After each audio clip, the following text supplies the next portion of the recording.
Production support for In Focus is provided by Smithville, a locally owned business serving central and southern Indiana since 1922 with residential and business internet, voice, and security services. Smithville, local pride, global technology. Information at smithville.net. Hoosier Energy, providing electricity for central and southern Indiana electric cooperatives and their member customers. Information at hepn.com. And by viewers like you. Thank you. President Obama has declared the war in Iraq over. After more than 7 years and an estimated 1.5 million troops serving in the war, more than 4,400 soldiers dying and another 32,000 being wounded, the demands of war have stretched the limits of Americans, both financially and emotionally. So how do the country and the state of Indiana continue to prepare for the call of duty? We'll discuss the effects of the war as we put international affairs and the military in focus.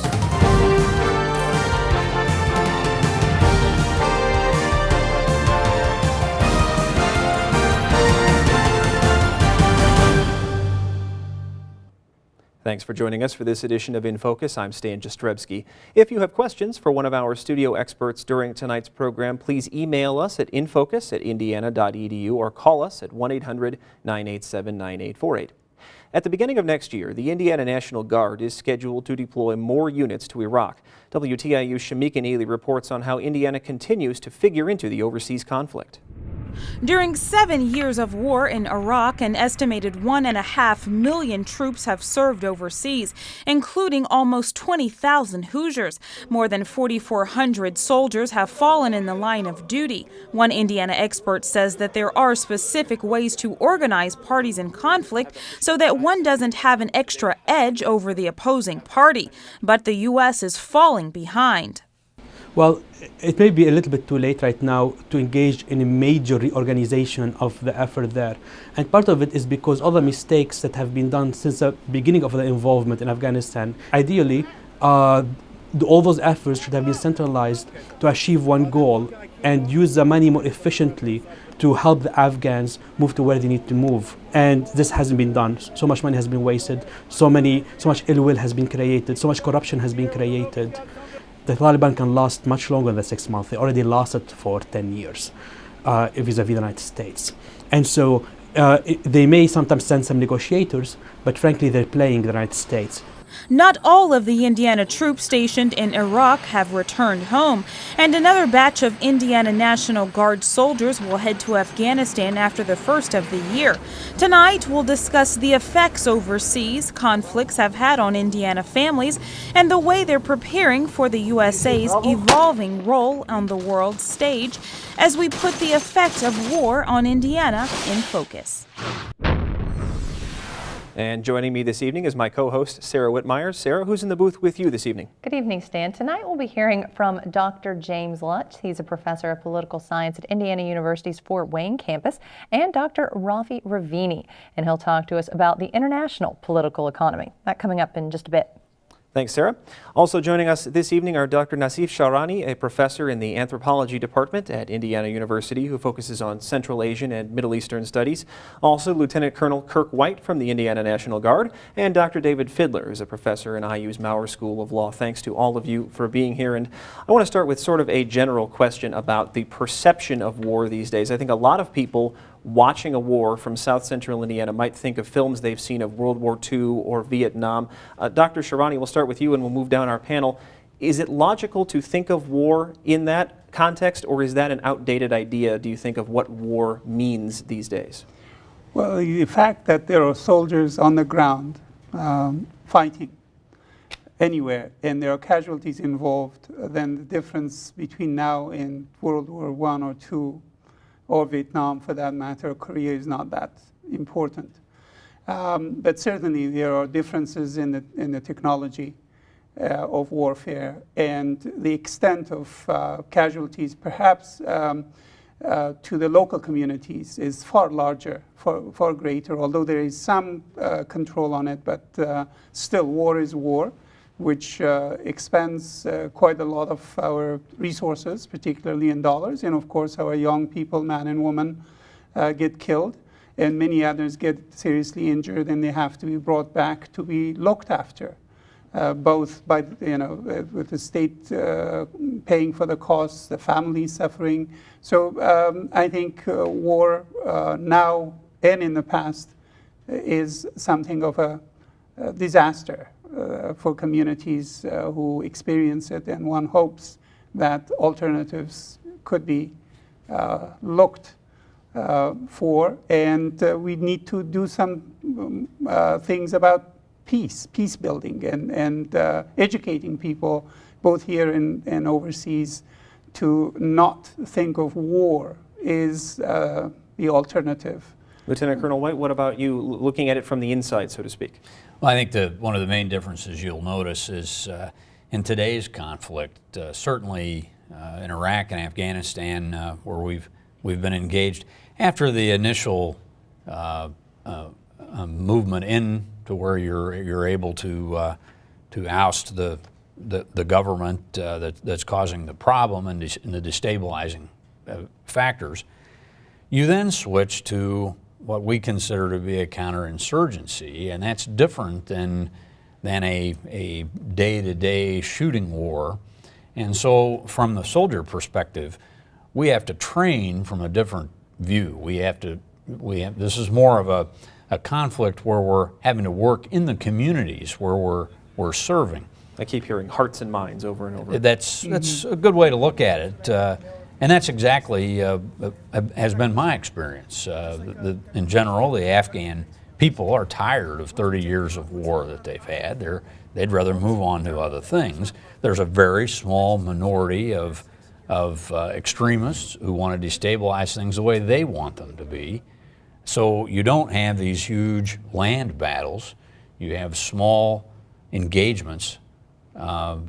But for the most part, the majority of what our forces are doing in Afghanistan right now is working in the communities, the provinces and the districts with the villages, and doing our best to train the Afghan police and security forces so that they can stand on their own and have a legitimate government, not just at the national level, but more importantly at the local level, because that's really the best way to make Afghanistan successful. Dr. Fiedler, what's your view about the way we look at war these days?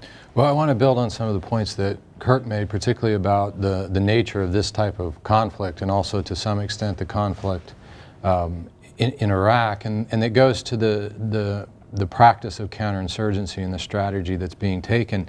As Kurt knows, counterinsurgency is a different kind of conflict, and for the most part it's really a political conflict where the military is in support of civilian activities, of political activities. So from the perspective of local communities who are used to a cleaner, simpler form of armed conflict, this is very confusing. And I think part of the confusion comes from citizens in our cities and towns and in the rural areas looking at the policy confusion that comes out of Washington, D.C. with regards to what are we doing in Afghanistan and Iraq, what exactly is counterinsurgency. And I think we've seen this to some extent in the midterm elections with regards to how U.S. military overseas involvement has factored into how people look at the direction in which we're going. And in teaching counterinsurgency and working with the Indiana National Guard and preparing soldiers and civilians to go overseas, one of the hardest things to communicate to people is the extraordinarily difficult nature of counterinsurgency. And I think that's been something that people have. Are we doing nation building? Are we fighting a conflict? Are we doing both? How exactly is this going to work out? How long is this going to take?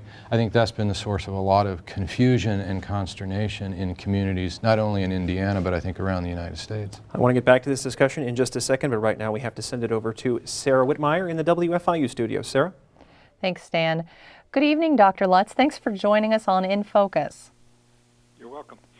When we think terrorism, we often think 9/11, but your research shows that terrorism existed in America long before 9/11. Can you begin by talking about that? Well, one of the classic terrorist groups in the United States was the Ku Klux Klan in its first manifestation after the Civil War, which clearly was actually a very successful terrorist group in that they changed the style of governments in the American South and put the basically the old governing elite back in power. There was the Red Scare after World War I, which was actually, there were a very real threat and a whole series of anarchist bombings and Puerto Rican nationalists and white supremacists and a whole series of attacks against minority groups, which in some ways can be considered terrorism because they were trying to drive out Hispanics or Chinese or whomever. So the United States has a fairly long history in its short history of terrorist actions, and then it even goes back to the American Revolution because all the events leading up to the Boston Tea Party were property terrorism. With all of that said, we've heard now that the war on terror is officially over. Is that fair to say, in your opinion? Well, I think the war in Iraq may be officially over. The war on terror will never, well, it can be officially over because some official says so, but in a broader sense, a war on terror, you'll never be able in the immediate future to completely eliminate terror and terrorism. The best you can do is contain it and keep it at much more manageable levels. So the fact that somebody might suggest that it's over, I would, no, it's not over. Interesting. This latest war on terror that we're talking about tonight has resulted in the labeling, the stereotyping of many different groups of people. How do we move past that now as a society?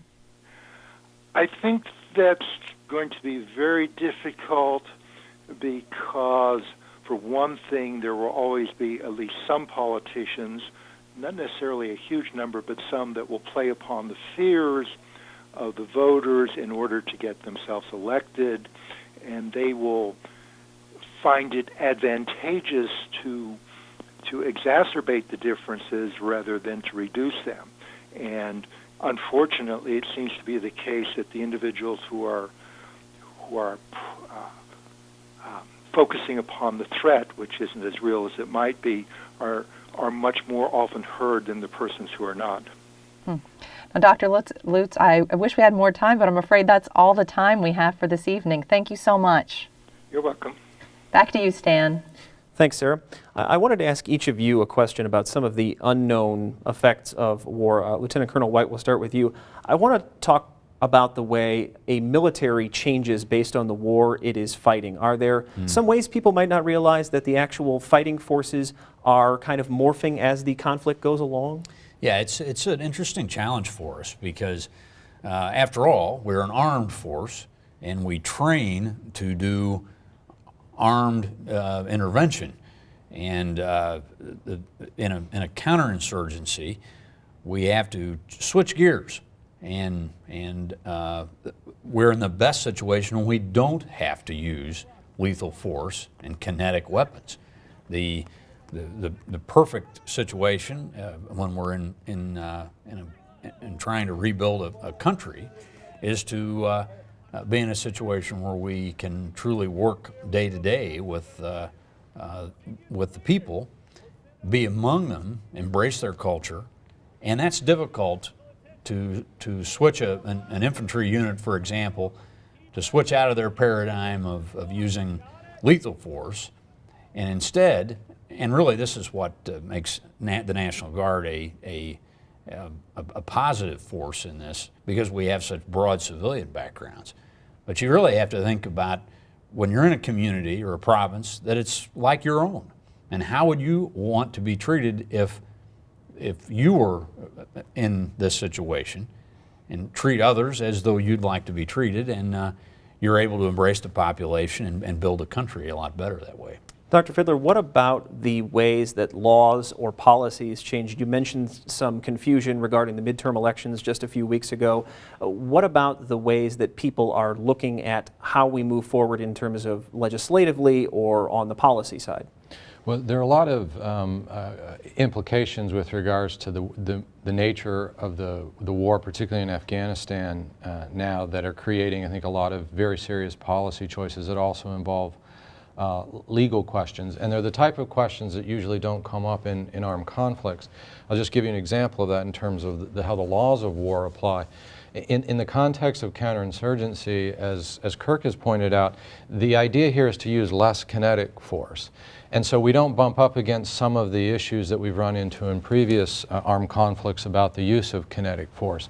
What we're starting to see with regards to some of those controversies is the use of different type of technologies, and here I think the best example of that is the use of the drone attacks in the Afghan-Pakistan border area. This is creating a lot of issues and controversy with regards to how the United States looks at the rules of war in this new context. I think going forward, one of the questions that's out there is whether our experience and the capabilities and skills that we've developed over the course of fighting the wars in Iraq and Afghanistan, where do we next deploy these skill sets? It isn't exactly clear where we're going to have the need to deploy both our civilian assets and our military forces trained for this new type of warfare in the next war. So a lot of people fear that we're actually producing a force, training a force now to fight the last war, as opposed to looking forward to the types of conflicts we might see in the future. And Dr. Shahrani, what about the culture? How does war affect the culture, not just in the place where the war is fought, but also in a place like South Central Indiana, which is sending people over to that war? And what about the way that it's recorded for posterity as well?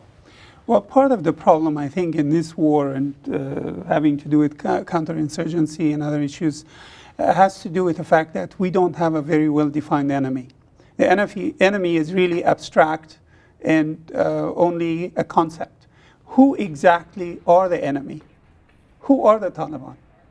And we know that there are things happening under that name.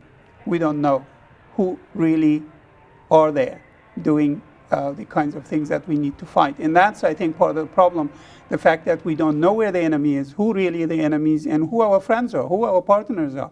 The partners that may be a partner today could turn against you, and it has happened repeatedly, both in Iraq and in Afghanistan. The very definition culturally of who is your partner and who is your enemy, who is your friend, is part of the sort of problem of defining culturally of this particular kind of warfare at this time. And who is going to be the victor in a war where you don't know who your enemy is? But there are lots of things being written and victory being claimed by the other side, particularly. And there is this sense on the United States or coalition forces that they may not win this war. And that has a particular kind of cultural implications as well here in the United States, unfortunately. Thank you for that. I want to get back over to Sarah Whitmire in the radio studio with her second guest. Sarah? Thanks, Dan. I'm joined now by Dr. Rafi Ravini. He's a professor at Indiana University School of Public and Environmental Affairs. I want to start just by talking to you about the military system in the U.S., really a system based on volunteers.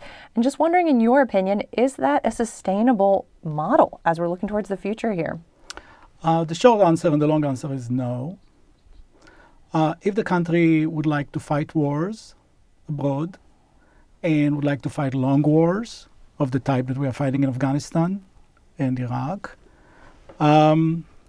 we need to think carefully about the possibility of returning to compulsory service. Right now, the burden of fighting these very long wars is falling disproportionately on a small number of people that are doing repeating tours time and again, where the rest of us are here in the United States. We support them. We think they are doing a great thing. We give them the financial resources and the equipment needed. But in the end of the day, they are the ones that are putting their life on the ballot. And such a system is not sustainable if this is indeed the course of international affairs that the country would like to take. By that you mean if it's the course we want to take in terms of continuing to fight these wars overseas in Iraq and Afghanistan. Right. Right now it seems to me that there is a perception in the country that the role of the United States in the world is to serve as some sort of a policeman. If you look historically, since 1945, we have been involved in most of the wars that have taken place, the large wars definitely. And this reflects a position by which the world stage is our backyard, and we are doing good, and we're fighting for good ideas, and therefore it gives us the right to intervene in the affairs of other countries. I have my own opinions about this point of view, and we can talk about that this time or another time, but taking that as a given and assuming that the democratic process in this country works such that we elect leaders that represent us, and this is what we want to do as a country, then we should all chip in and fight the war. I mean, look at the state of Israel, for example, where I'm from. There is compulsory service. Everyone goes to serve in the military from age 18 to 21, and women serve from age 18 to 20. And then if people would like to make a career out of it and serve in the army or the military force or the Navy or the Air Force, that's fine. Then it becomes to be an army of volunteers. But it has to be a sense of a community, not a situation where at least some people are joining the military force because, for lack of a better word, economic reasons. You bring up an interesting point, and I'm a bit curious about your response to this, but are Hoosiers who've normally been very supportive of war, have you seen that sort of waning as these wars in Iraq and Afghanistan have continued, even though our roles may have shifted? I don't have hard data to support what I'm going to say. I talk based on anecdotes and discussions that I have with my colleagues, my neighbors, people that I know from other cities in the state. And there are definitely second thoughts in some circles of whether this is a course of action that we as a country would like to take for the long run. When we went for the war in Iraq, we went under one title, fighting for one idea. Then it turned out to be that the idea that we fought for was not well supported by the evidence, and now we are there in the name of another idea. We were told that the war was over very quickly, but in fact the war was not over. And even now, when we declare that the war is done and the president says it's done, people are still dying there on a daily basis. So it seems that these wars are very, very long, and people are, from what I know and hear from friends and neighbors, there is a fair amount of frustration. And the fact we still have a presence there. But Dr. Ravini, that's all the time we have. Thank you so much. Back to you, Stan. Thanks, Sarah. I wanted to ask each of you to do a quick cost-benefit analysis of sorts of how the war affects folks here in South Central Indiana.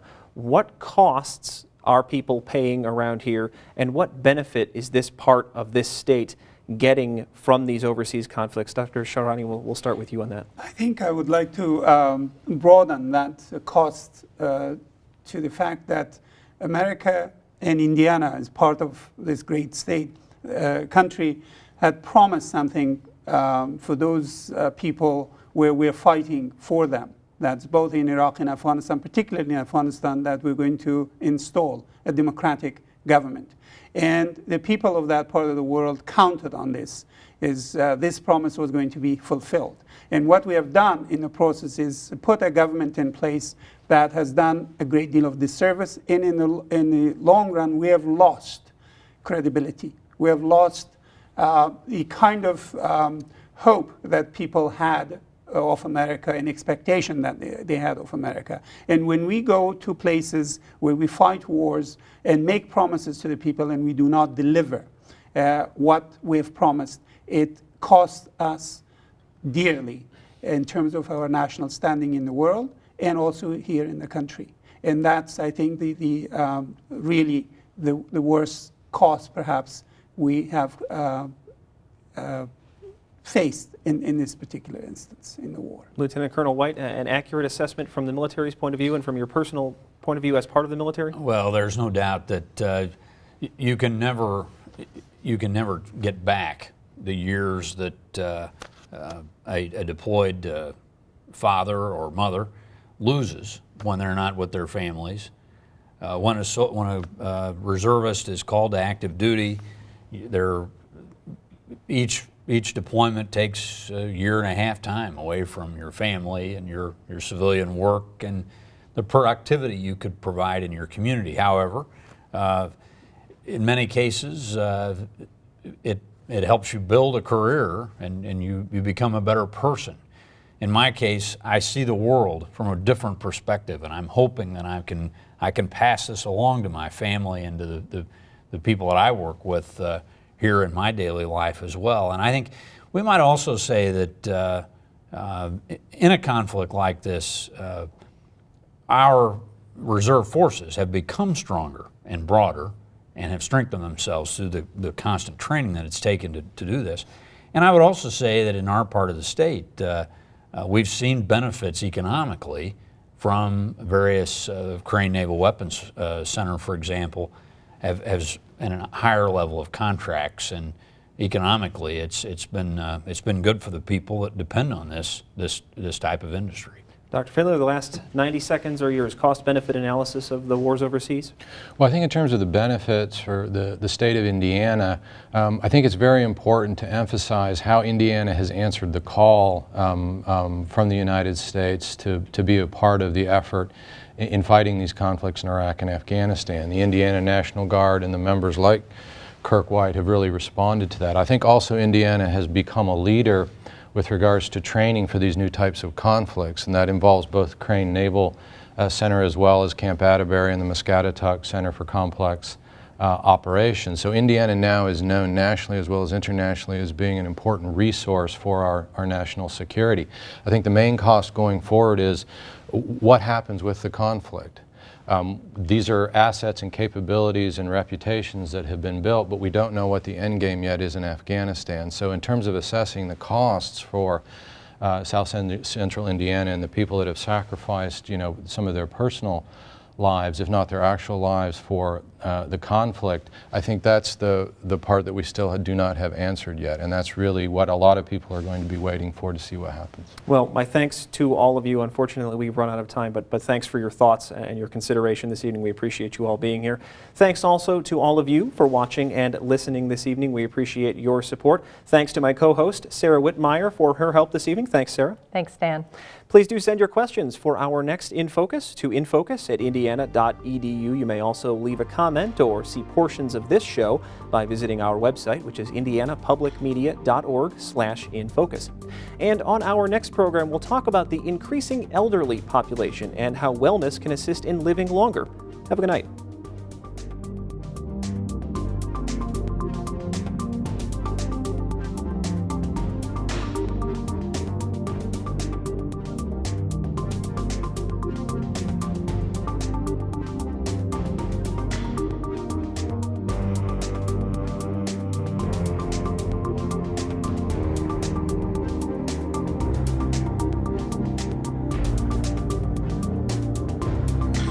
Production support for In Focus is provided by Smithville, a locally owned business serving central and southern Indiana since 1922 with residential and business internet, voice, and security services. Smithville, local pride, global technology. Information at smithville.net. Hoosier Energy, providing electricity for central and southern Indiana electric cooperatives and their member customers. Information at hepn.com. And by viewers like you. Thank you.